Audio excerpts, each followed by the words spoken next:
Hello, my name is Beverly Sell, and I'm a graduate student at Aspen University. Today's presentation is titled Post-Traumatic Stress Disorder Education for Occupational Health Nurses.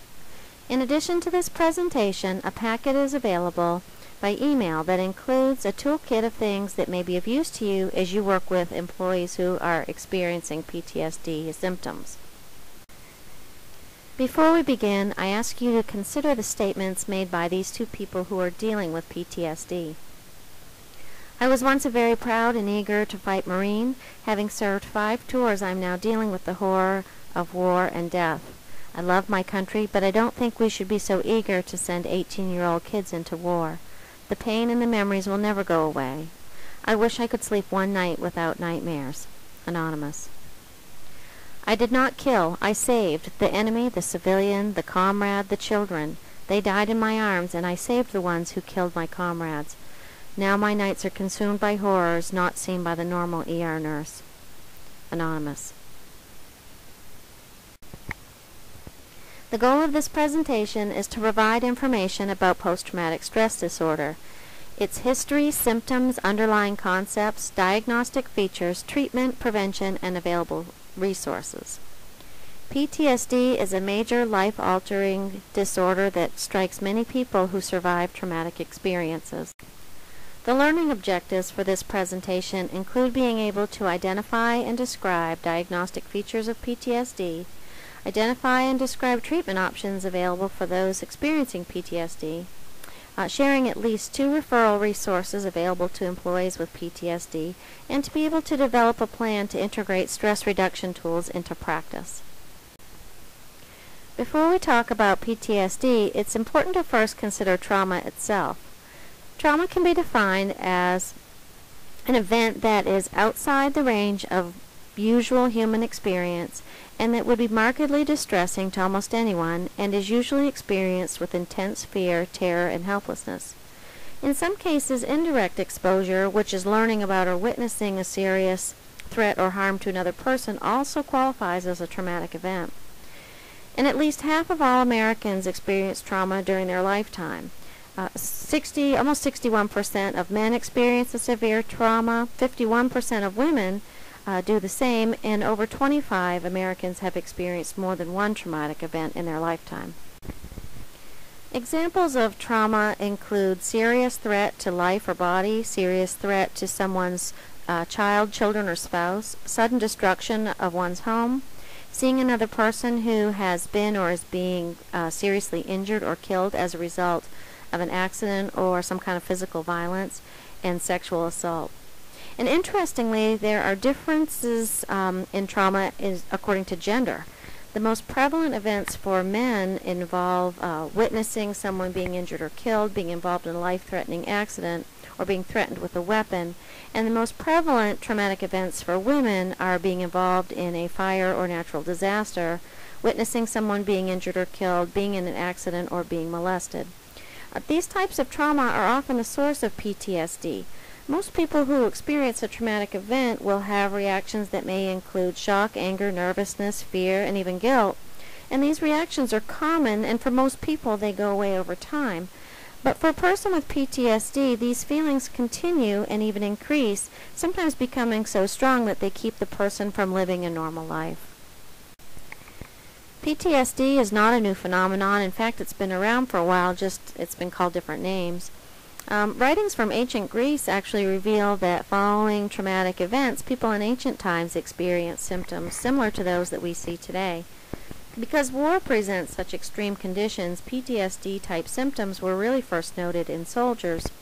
Back in the Civil War era, people were looking at veterans returning from the Civil War for combat and trying to determine why these people had been changed, because it was obvious that they had been changed, and they ended up coining the term soldier's heart. Then in World War I, they called the PTSD-type symptoms shell shock, and there was the idea that somehow being close to big guns that were shooting artillery was somehow disrupting neuronal connections, and they believed that nerves were physically affected and caused the symptoms of PTSD. In World War II, soldiers were diagnosed with battle fatigue, and concentration camp syndrome was identified in Holocaust survivors. Rape trauma syndrome was identified in rape survivors. And after the Vietnam War, experts started to understand that civilians as well as soldiers could develop PTSD after a trauma, and PTSD became known by its current name in 1980. While more than half of adults in the United States experience a trauma, only 6.8 or approximately 15 million Americans develop PTSD. Nearly twice as many women develop PTSD as compared to men, and experts believe that this may be related to the personal nature of violence against women. Additionally, you can see that combat veterans have a much greater incidence of PTSD, which would kind of indicate that war and battle situations create extremely traumatic conditions. The numbers indicate that many people experience trauma, although not all of these people develop PTSD. Why is this? We know that when a group of unrelated individuals is exposed to the same traumatic event, one person may develop a full-blown stress disorder lasting for months or years, and yet another may experience only mild transient symptoms. So researchers have identified certain factors that place people at greater risk for developing PTSD. In fact, people are more likely to develop PTSD symptoms when the trauma that they experience is exceptionally severe, if the trauma lasts for an extended period of time, like in war or in an abuse situation, if the person experiences a physical injury occurred as a result of that trauma, if they get little emotional support after the trauma, if the person has a previous history of mental illness, if they experience additional stresses after the trauma, if they're female, because we know that statistically women experience PTSD more than men, and if the person is a combat veteran, again because statistically these people are more likely to develop PTSD. To be actually diagnosed with PTSD, certain criteria must be met, and the initial criteria for being diagnosed with PTSD is that the person has directly or indirectly experienced a traumatic event. Additionally, the person must be experiencing at least one re-experiencing symptom of PTSD, and these include having frequent, intrusive, and upsetting thoughts or memories about the traumatic event, having recurrent nightmares or distressing dreams, having flashback episodes, having very strong feelings of distress when they're reminded of the traumatic event, being physically responsive, such as experiencing an increase in heart rate or sweating when reminded of that event. Criteria C is the person must also be experiencing 3 avoidance symptoms of PTSD, and these include making an effort to avoid the thoughts, feelings, or conversations about the traumatic event, making an effort to avoid places or people that are reminders of that event, being unable to remember important facts involving the event, loss of interest in important once positive activities, feeling distant, detached, or estranged from others, experiencing a restricted range of affect, difficulties having positive feelings like happiness or love, and feeling a sense of forecertain future, that they don't have expectations of a long life. Criteria D is that the person must also be experiencing at least 2 hyperarousal symptoms of PTSD, and those include having difficulty falling or staying asleep, feeling more irritable or having outbursts of anger, having difficulty concentrating, being hypervigilant, constantly on guard, like dangers lurking around every corner, being jumpy or easily startled. And then criterion E is a time-related factor, and for the diagnosis of to be PTSD, the symptoms following the traumatic event must last for more than a month, and this criteria is meant to differentiate what may be normal response to trauma from PTSD. And then lastly, the person's symptoms must be clinically significant in that they have a great negative impact on the person's life and interfere with their employment or relationships. And this would indicate PTSD if it were so.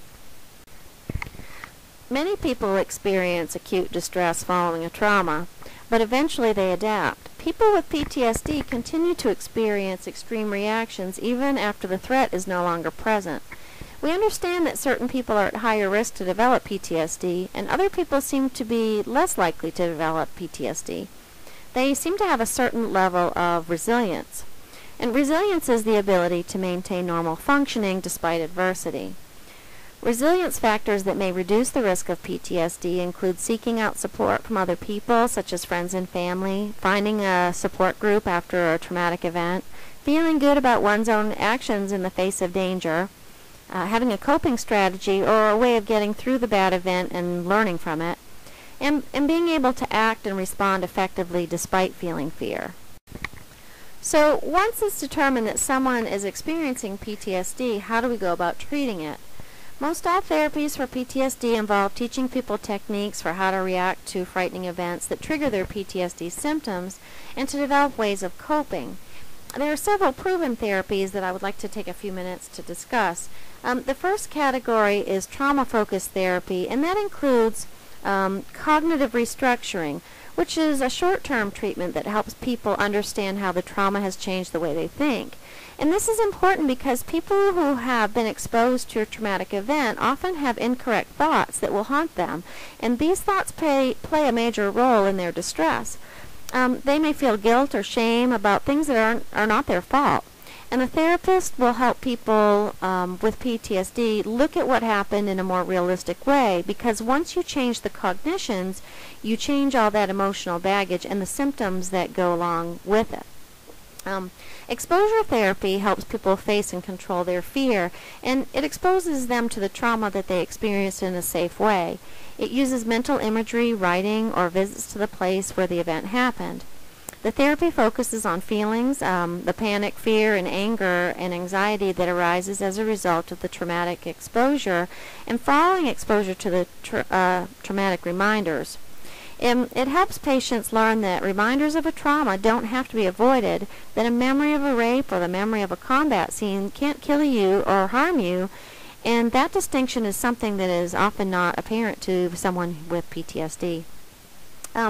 Next is EMDR, and that focuses on repetitive motor movement, hand movements, eye movements, or tapping. While that's happening, the patient is instructed to think but not talk about their traumatic event. And while they do that, they learn to hold their thought and relax and handle whatever emotional distress occurs. With repeated presentations, the amount of distress they experience becomes less and less, and they are instructed to substitute a more positive thought rather than the distressing traumatic-related thought. EDMR has been shown in recent studies to actually be pretty effective, even though the mechanism of its action is uncertain. Additionally, stress inoculation training is separate from the trauma-focused therapies, and this therapy tries to reduce PTSD symptoms by teaching a person how to reduce anxiety.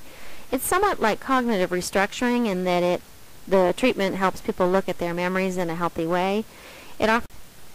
Typically, physicians prescribe antidepressants to treat PTSD and to control anxiety symptoms, and currently there are 2 medications approved by the FDA for treating adults with PTSD, and those are Zoloft and Paxil. The most effective and most often used treatments for people with PTSD are therapy medications, or most typically both. In addition to the proven therapies, people may benefit from some other treatments as well. Group therapy builds relationships between people who understand what each has been through, and it can help people deal with emotions like shame, guilt, anger, rage, and fear. And sharing with a group can also help build self-confidence and trust. Also, group therapy helps people learn to focus on the present rather than feeling overwhelmed by the past, and this can be especially helpful for those experiencing PTSD. Though interestingly, studies show that while group therapy can be helpful in treating PTSD, the amount of symptom improvement is nowhere near as much as has been shown with individual therapies. Additional treatments include those that are listed here on the slide. So nurses can make a difference for patients experiencing PTSD symptoms, and there are several things that we can do to help. First, we should listen more than we talk, and we should display caring in both manner and speech. Provide a safe and quiet atmosphere, which could mean relocating from the triage rooms to a quieter place. Help the employee to employ proven stress reduction techniques. This usually means leading them through relaxation exercises, which we will discuss in a few minutes. Help employees to connect with available resources, and we'll touch more on that in a few minutes as well. And lastly, we should express confidence and positivity in the efficacy of treatment. This helps encourage employees to get the help that they need. Some of the things that we should not do include trying to interpret what's happening for the employee, asking probing questions, asking about the trauma that they experienced or their triggers, asking or encouraging the employee to confront their abuser, and we should never do anything that would make light of their feelings of distress. So this is a breathing relaxation exercise that we can use to help employees who may be experiencing high levels of anxiety. You may either use this technique or another such exercise, but I'd like you to kind of take a look at it so you can get a feel for it. And essentially, you can lead this and model it either way, but typically if you do it with the patient, it seems to work a lot better. And you have them take a normal breath in through their nose and with their mouth closed, and then exhaling slowly again with mouth closed. And then to do it again, but the second time when on exhaling, to say the word calm or relax very slowly and really stretch the word out. Then they will count to 4 and take the next breath in. The exercise can be done several times a day, taking 10 to 15 breaths at each practice, and can really be helpful for people who need to work on some of these stress reduction techniques. Additionally, there is another relaxation exercise, and that can be found in your toolkit. Grounding techniques can be helpful if the person is experiencing flashbacks and they find themselves losing touch with the present moment. And grounding is designed to help the person to stay in the present, to help them realize that they're in the here and now rather than the there and then. And to do this, the nurse might need to use the 5 senses to help the person stay connected with the here and now. The first block addresses sight. You could have the employee name items that he or she sees around the room and name the color of those items. The second block addresses touch, and this would have the employee hold a piece of ice because the extreme cold of the ice can help the person to stay in touch with the present moment as well. The third block uses smell, and smell is a really strong sense. The person you could give them a peppermint or some cinnamon or something that would help ground them in that way. And the fourth block is using taste, and you could have the employee bite into a lemon or another strong flavored food. The peppermint works here as well. And block 5 addresses the sense of hearing. You can turn on some loud music. And the last block uses cognition to divert the person's attention from the past to the present, and this would have the employee to name different kinds of animals they can think of, such as zebra, cat, cow, etc., and to have them kind of list like that. You may find that you will need to use several of these techniques to help the person to realize they're not in that place and time where their flashback memory is occurring. A person with PTSD should develop a means of measuring their level of anxiety and distress. A subjective units of distress scale can be found in your toolkit. As you see, it will range from 0 to 100 and serves as a fear thermometer, where 0 is feeling perfectly relaxed and 100 is the worst anxiety and distress imaginable. Using the SUD scale can help people keep their distress level in perspective. For example, they may be feeling anxious, but it's only 40, and they know that they can handle a 40. So this can be a useful tool. Fortunately, there are several resources available to our employees who may be experiencing PTSD. Full-time employees and dependents of full-time employees of our company have the benefit of a no-cost employee assistance program and managed behavioral health care program through Cameron Associates. This company specifically cares for mental health and substance abuse issues, and they're available 24 hours a day, 7 days a week. The mission statement of Cameron Associates is to assist troubled employees and their dependents with resolving personal problems to improve job performance and to promote a safe working environment for all employees. This is a valuable resource for us as a referral source for our patients. If the employee is a veteran, they're entitled to assistance from the Veterans Administration. Each military branch has programs for its service members, and the Department of Veterans Affairs offers free counseling sessions. The VA hosts a National Center for Post-Traumatic Stress Disorder website, and the website's listed there on the slide. And you can use them to get more information on PTSD or on VA assistance that may be available. Most veterans know how to contact their local VA, but they may not be aware of the help that's available for PTSD, and you can help by assisting employees to get connected with those resources. RAIN is the Rape, Abuse, and Incest National Network, and it's the largest anti-sexual violence organization in the U.S. They operate a 24/7 crisis telephone hotline, and they serve victims of sexual violence. Their volunteers and staff are trained on issues surrounding sexual violence and can provide support and information about counseling. They can help people get medical attention, assist with reporting a crime to law enforcement, as well as many other services as well. And they're a valuable resource for us as well. A new and interesting resource is one developed by the VA's National Center for PTSD and the Department of Defense National Center for Telehealth and Technology. It's a mobile phone application that's designed to help manage PTSD symptoms, and it has direct links to support and help. Obviously on your phone it's readily accessible. It has tools for screening and tracking and so forth. So that could be an interesting tool to connect PTSD sufferers to as well. Now that we understand more about PTSD, let's just take a few minutes to consider this scenario. Tom is an Army reservist who returned to his civilian job following a tour in Afghanistan. He tells you that while fueling his company truck, he caught the smell of diesel fuel, which triggered a flashback of an attack on his platoon in which many of his friends were injured or killed. He was paralyzed by fear, and his coworkers brought him into the clinic. He's in obvious distress. Your toolkit contains a worksheet that you can use as you consider how best to provide care for Tom, and I encourage you to take a few minutes to do that. Recovery from PTSD is a gradual and ongoing process. Symptoms of PTSD rarely disappear completely, but treatment can help sufferers learn to cope more effectively. Treatment can lead to fewer and less intense symptoms, as well as a greater ability to cope by managing feelings related to the trauma. Research is ongoing into factors that lead to PTSD and into finding new treatment. This woman's experience is a good example in that she's not forgotten about her trauma, but she's learned that it doesn't control or define her. And she shares, "I cannot change the past, but the past loses its power over me as I heal. For years after I was raped, I felt such deep shame. I worked through my feelings about these experiences, and now I can talk about it without feeling shame or emotional pain. It is something I experienced as a girl, but it's not something that continues to hurt me as a woman." Anonymous.